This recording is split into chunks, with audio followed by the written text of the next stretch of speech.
ఏంటినా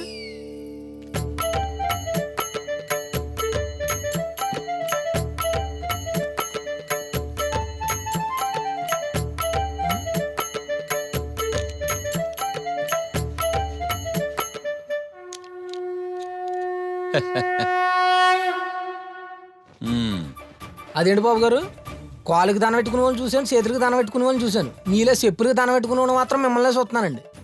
ఒరే ఎర్రి నాగన్న, మనకి దారి చూపించేది, మనకి నడక నేర్పించేది, నలుగురిలో మనల్ని నిలబెట్టేది చెప్పులేరా. అందుకే చెప్పులు దేవుడితో సమానం. దేవుడు కూడా చెప్పులు వేసుకుంటాడు. అందుకే వాటిని మనం నెత్తి మీద పెట్టుకుంటాం, కొట్టుకుంటాం, దండం పెట్టుకుంటాం. ఒరే చెంప దెబ్బ తిన్నోడు బాగుపడ్డాడో లేదో తెలియదు కానీ చెప్పు దెబ్బ తిన్నోడు మటు ఖచ్చితంగా బాగుపడతాడరా. చెప్పులు మనకు దారి చూపించడమే కదరా, దారి తప్పినోడు కూడా దారిలో పెడతాయి. జులాయిగా తిరుగుతున్న నన్ను ఒకరోజు మా నాన్న ఇదిగో ఈ చెప్పుతోటే పెడీలమని కొట్టాడు. అంతే, పచ్చి మంచినీళ్ళు కూడా మానేసి పొద్దుటి నుంచి ఆ చెప్పాక అలా చూస్తూ కూర్చుండిపోయాను.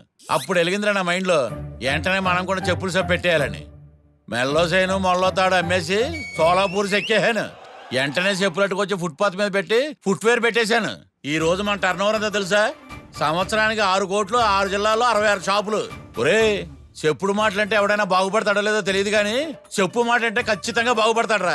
ఇప్పుడు చెప్పరా, చెప్పు గొప్పదా, చెప్పి నేను గొప్ప ఉన్నా? చెప్పు గొప్పదే, చెప్పి మీరు గొప్ప. ఇంకోసారి మీ చెప్పు గురించి అడిగితే చెప్పించి కొట్టండి. పొద్దుటే లేసి ఎవడ మొఖం చూసాను తెలియదు కానీ కుక్కలు తెంపని చెప్పి అయిపోయింది నా బతుకు. చిచ్చే ఇదేంటి, ఎప్పుడు మన చెప్పు శాతంలో ఉండేవాడు ఈ రోజు ఎంత ఎమోషన్ అయిపోయాడేంటి? సగం తెంపిన చెప్పులాగా ఏదో తేడాగా ఉన్నాడు.